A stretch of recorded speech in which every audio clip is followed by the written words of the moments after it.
मैयाहाय बिटिसिआव Assam assembly जानानैबो थांबाय। ओमफ्राय बावहाय मोनथाम पइन्टखौ अखिल गगैआ मोजाङैनो बुंनानैबो थांबाय। जोंनि बिटिसिनि सानै साथामसो लिडारफोरनाव गोसोआव नांदोंना नाङाखैथाय बेखौथ' मोनथिदोंला। माखासे खौरां बिजोङाव जोंनिया सानसे समाव राजा लामा गाथेनायाव आगभाग लाग्रा इउजि ब्रह्म सार बिथाङा, जोंथ' बुंनो समाया बेखौ, थेवबो बुंनो समाया मालाय मा, जिहेतु नुथारबाय जेला बेखौथ' बुंनांगोन ना मा होनना बुङो। खोथाया बाथ्राया बेफोरबायदि आरोखि। खारन इउजि ब्रह्मआ जेब्ला जोबनानै बा ब्रेक जादोंमोन, बे एसेमब्लिया एसे दान्दिसे सम ब्रेक जादोंमोन, हयथ'बा बिथांमोना ओंखारदोंमोन जानांगौ। अब्लानि समाव अखिल गगैखौ माखासे बाथ्रा बुंनानै गोबां बाथ्रा बुंहरनायखौ जों एसेब्लाबो खोनादों। मा बुंनाय नङा होमबा? बायदिसिना सेन्देल गाननायनो मानायनो नङा होमबा? बेफोरबायदि थ' बेफोरबायदि बाथ्राखौ बुंदों बा खेला गेलेहरदों, मोजांनि बाथ्रा।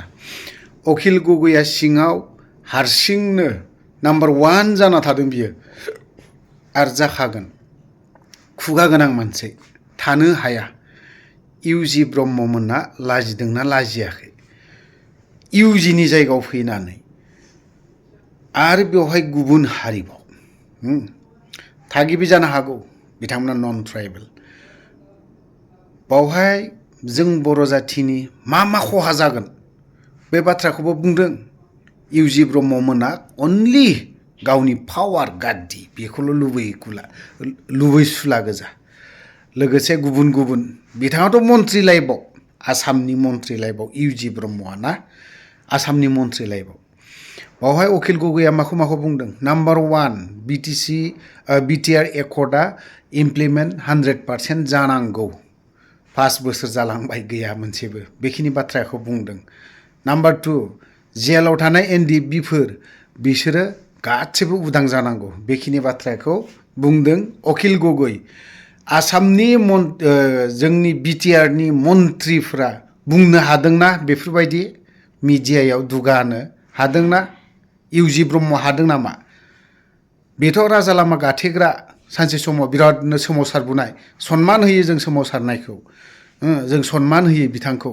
जों बुंनो समायामोन, थेवबो जों बुंनो गोनां बायधता, जिहेतु भुक्तभुगि जानानै दङमोन जोङो आरो जादों। जोंफोरबायदि भुक्तभुगि जाग्रा मानसि बिटिसिआव रावबो गैया। जायनि जाहोनाव दाखालि मोनसे मेथाइ रिलिज खालामनायाव हगारदोंमोन आं, कयेकथा जिनिसखौ लिरनानैबो होदों जोबनायजों। सोरबा बुजिदोंबा बुजिदों, बुजियाखैबा बे बिथांमोननि बाथ्रा। लिरनो गोनां बायधता जादों आं, आरो फैबावगोन। थ' आरो थार्डआ माखौ होनबावदों अखिल गगैआ? डाइरेक्ट सेन्ट्रेलनिफ्राय बिटिसिआरआवहाय बा बिटिसिआव फान्डिं जानायनि बाथ्राखौ बुंदों। सोरबा केबिनेट मन्त्रि ना, लक सभानो, रायजो सभानो, माबा माबि सभानि लिडारफोरा बुंदों। बेफोरबायदि बुंनो हादोंना? आसाम एसेमब्लियाव नै दिनैहाय 6 सिडिउलनि बाथ्राखौ मैयानि दिनावहाय अखिल गगैआसो बुंखांनानै होदों। बुंखांदों सोरबा? डाइरेक्ट फान्डिंनि बाथ्राखौ रायखांदोंना? कमेन्टआव लिरनानै हर, आं बे खोथाखौ बुंगोन। सोर बुंदों डाइरेक्ट सेन्ट्रेलनिफ्राय बिटिसिआव फैसाया फान्डिं जानांगौ? आरो बिटिआरनि जाखिनि फैसा मोननांगौ बिटिसिआव, बियो बारायबावनांगौ। बेखिनि बाथ्राखौ बुंबावदों। सोर बुंदों? अखिल गगैसो बुंदों। बिनि अनगायैथ' आरो रावबो बिटिसिनि लिडारफोरा बेफोरबायदि बुंफेराखै। जोंनि मन्त्रि इउजि ब्रह्म सारमोना बेफोरबायदिनि सायाव, जिहेतु बिथांमोना राजा लामाखौ गाथेनानै सोमावसारबोनाय मानसि, एबसु आन्दलन। जों दिनैहाय नैबे सार उपेन्द्रनाथ ब्रह्मनि बाथ्राखौ दिनै गोबां समावनो रायखाङो। दिनै बिथांनि थांखि, सिमां, बर'आव जेसेबां आन्दलन खालामदों जाफुंहोनो हायाखै आरो खालामनोबो हानाय नङाफोरबायदिखौ आं नुहुरदों। इउजि ब्रह्ममोन बायदिया दिनै उपेन्द्रनाथ ब्रह्म सारमोनजों थाफाग्रा, सोमावसारग्रा मानसि बिसोरो। राजा लामा गाथेग्रा मानसिमोन।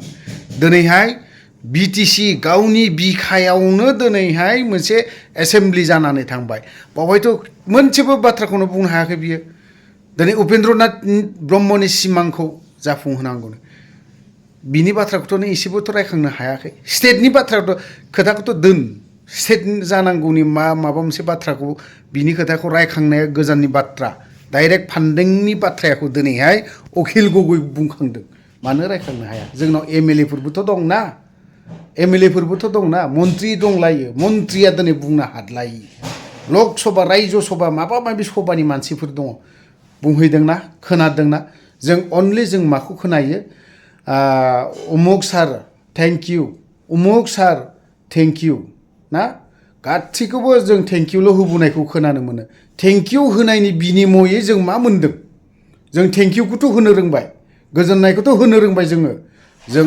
आर'नाइनो बर'नि ट्रेडिशनेल गासैखौबो जों होबाय नाथायबा जों ट्रेडिशनेल होनायनि बिनिमयै जों मा मोनबोखो जों मा होनो हाखो आरो मा बिना लाबोनो रोंखो अखिल गगैया बुंदोंना बुङाखैमोन मैया मोनबेसे कलेजआ दिनै दाफुंजाखो ना बेफोरनि बाथ्राखौ दिनै मैयानि दिनाव रोखा रोखा बुंदों आसाम एसेम्ब्लियाव आसामनि स्टेटनि खोथाखौ बाद दोन बर'नि मन्थ्रिफोरा ओरैबायदि दुरबल ओरैबायदि लेजि ओरैबायदि येसमेन गोजा गावनि खुद बिटिसि क'क्राझार बायदियाव दाउथुब बिखा होनना बुंलायथियो बिखौनो बे जायगायाव फैना बुंफैदों अखिल गगैयासो बुंदो दिनै रायजो दलनि आफादगिरि बिथाङा दिनै पावारावबो माबायावबो गैया खुंथायावबो गैबावा गुबुन पलिटिकेल हान्जानि दैदेनगिरियासो बुंबावदों नंगौ जों मानिदों पलिटिक्सआव बिजोंबो लोगो जालायनांगौ नाथायबा दिनै अपोजिसनासो दिनै गोबां बाथ्रा बुंलांदों दिनै अखिल गगैमोन बायदिया गावनि समस्तिनि बाथ्राखौ गराय बुंबाय थानो हागौमोन मानो बुङाखै दिनैहाय गावनि बिटिसिनि प्रब्लेमखौ 6 सिडुलनि प्रब्लेमखौ दिनै नुनानै बियो बाथ्राखौ बुंदों 6 सिडुलाव थाग्रा मानसिफोर मन्त्रि लाइफ दंबावो बेफोरबायदिया जेबो बुङा खुगा माथुनानै थायो येसमेन होननाया नंमारगौ बिसोरो अनलि येसमेनल'नो खुद गावनि समस्तियावनो इउजि ब्रह्मआ गावनि समस्तियाव जेबो मावनो हायाखै इउजि ब्रह्मनि समस्तियाव जों गिदिंनानै फैदों नायखांनाबो फैबावबाय आंनो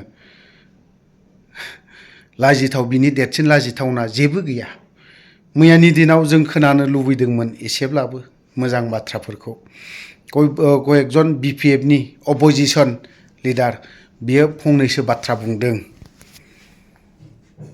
थेवबो जेरैबायदि जाबोनांगौ गावनि जेसेबां पावार दं बेखौ बाहायदों बियो नाथायबा पावाराव थानाय खुंथायाव थानाय गावसोरनो सालायदों गावसोरनो सोमावसारबोनानै नांबोनानै बर'नि प्रब्लेमखौ मोनथिग्रा लिडार बिनि देरसिन दुखुनांथावना जेबो गैया होननानै बुंजागोन थ' गोलाव बाथ्रा बुंनो सानाखै बावहाय जुदि गोरोन्थि बाथ्रा बुंदोंबा गासैबो दैदेनगिरिफोरनाव क्षमा बानिमाहा बिनानै आंनि बे गुसुं भिडिअखौ दोनथ'नाय जाबाय जय बर' हारिनि